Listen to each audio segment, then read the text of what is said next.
Jungle.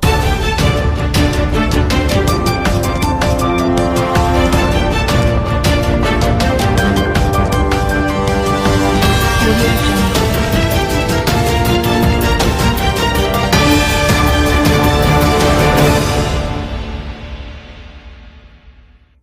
आसंता 11 तारिख ठारू राज्य में ग्रीष्म प्रवाह वृद्धि पाइब बोली पाणीपाग विभाग पूर्वानुमान करिछि। दिनर तापमात्रा 2 रु 3 डिग्री पर्यंत बढ़िबा संभावना रहिछि। विशेषकर पश्चिम ओडिशा रे तापमात्रा अधिक रहिबो।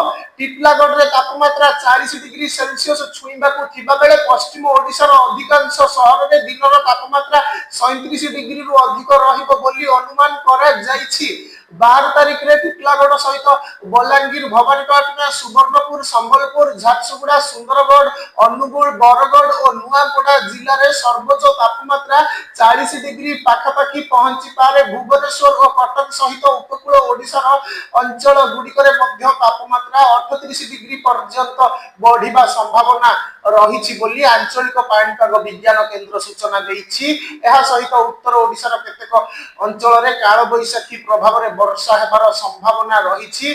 मार्च 9 तारिख रे बालेश्वर, भद्रक, जाजपुर, केन्द्रापड़ा, कटक, जगतसिंहपुर, मयूरभंज और केन्दुझर जिले में वज्रपात और पवन सह वर्षा हेबार आशंका रही।